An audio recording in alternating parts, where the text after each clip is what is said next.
A New York landlord took a chance with a tenant with a bad credit history and a brief work history, and unfortunately got burned. I'm Tony, and this is Real Estate Investing and Landlord News. All right, so I have an interesting story for you today, and once again, it's coming out of the state of New York. So I've been bringing up all these articles lately, and so many of them are coming out of New York because I think a lot of small mom and pop landlords up there are just getting hammered. Okay, all the rules, all the regulations, and everything else, and it's just making it awful at this point in time to be a landlord up there. And I honestly have a great deal of sympathy for landlords who, they bought their investment properties, they were thinking, hey, this is going to be my retirement, this is going to be my extra source of income, and then things didn't work out, okay? And the thing is, the rules of the game have changed in the middle of playing it. So a lot of landlords, they've had to learn new things, they've had to deal with things that they've never had to deal with before, and it is destroying them. It is destroying them financially and mentally. They're going crazy. I'd go crazy if I had to deal with all this nonsense. So this landlord up in Syracuse, New York, decided they were going to, bend their rules a little bit and rent to this tenant who didn't have the best credit history, who didn't have a very good work history, thinking, hey, I'm going to help this tenant out. A lot of landlords are good people, and they think the best of their tenants. Unfortunately, the tenants take advantage of landlords who, they go, who are a little bit softer. And that is what happened, okay?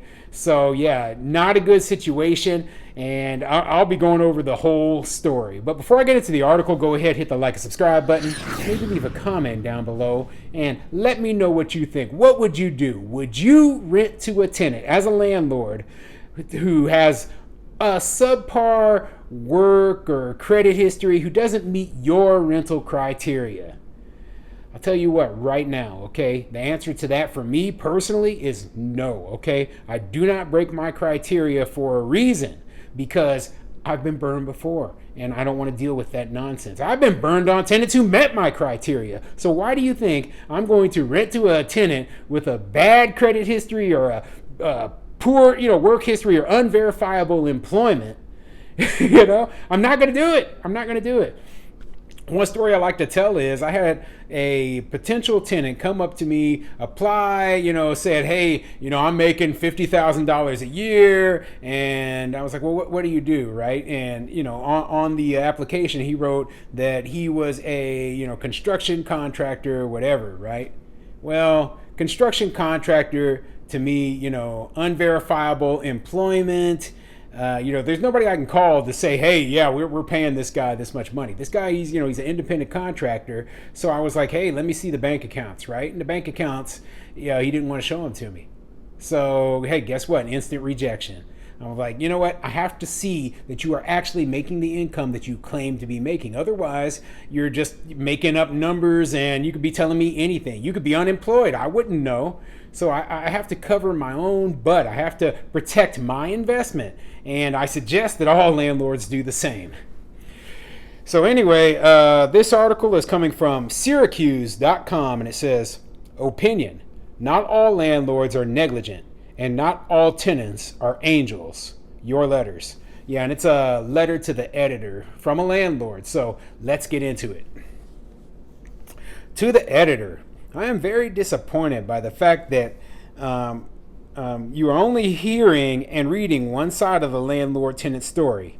We have to face the fact that not all landlords are negligent. In fact, some landlords are so considerate that they take risks with tenants with bad credit and brief work histories.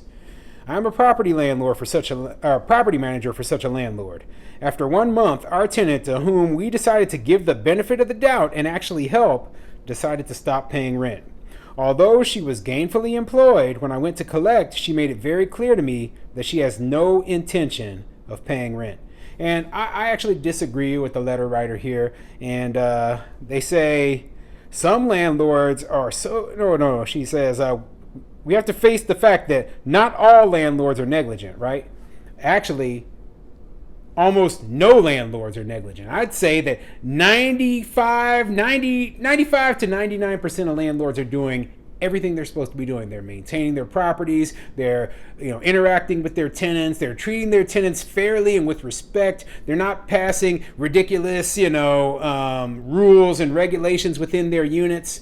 And so if 95 to 99% of landlords are doing everything correct, why is there so much hatred towards landlords? Because those few bad apples, they paint a bad image about all of us. Okay, that's why, I have no sympathy for all the landlords who aren't following the rules and the laws that are put in place. I might not agree with all the rules and laws, right? But I do understand at the same time that, hey, most of us, when we bought our properties, we knew what laws were, in place, and, we have to follow our business according to those laws.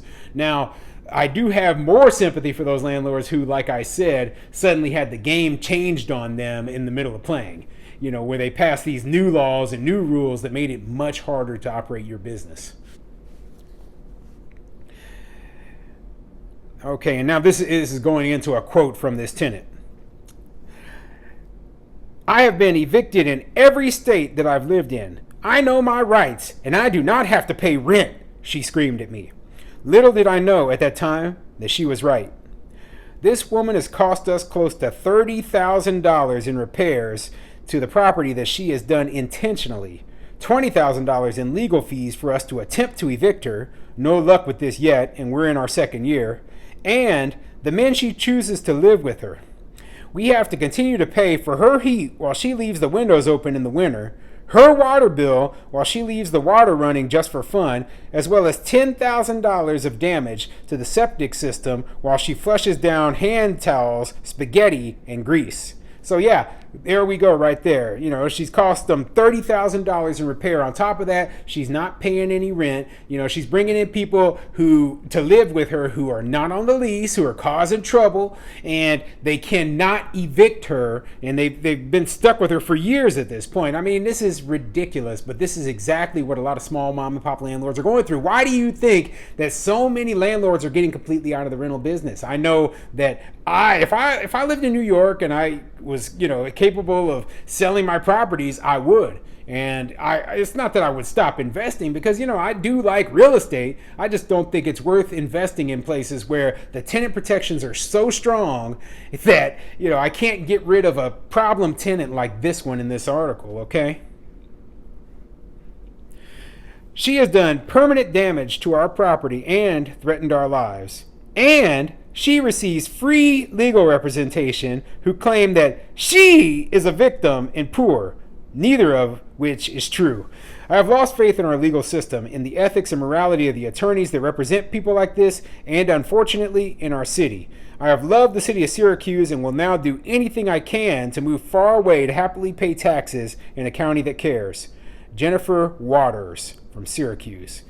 Jennifer, hang in there, okay? I've done multiple videos about the very topic that you're talking about, how they pay for these attorneys for these tenants who, file useless motions and lie and cheat and do everything they can to screw a landlord over. Meanwhile, you just mentioned up here $20,000 in legal fees. And guess what? The county's not going to pay for your legal fees. If you got to take a second loan on your property in order to pay your lawyer just so you can get this tenant out, they don't give a crap, right? But meanwhile, they're like, oh, every tenant needs a free attorney. No, this is a civil issue. If you're going to pay for an attorney for the tenant, you need to pay for my attorney as well.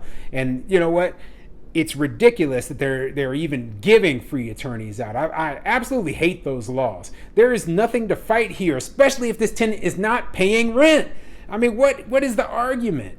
There is no argument. And, the tenant being protected by like the eviction moratoriums and, et cetera, it just makes it a horrible situation. So, obviously they're trying to pass, the good cause eviction protections up in New York, which will make it even harder for landlords to evict tenants. I really do feel for this lady. It is unfortunate type of situation, but like I said, if it was me, as soon as you can get that tenant out of there, sell that property, and if you don't want to be a landlord anymore, go buy some REITs. Or if you do want to be a landlord, look out of state. Look in some more landlord-friendly places.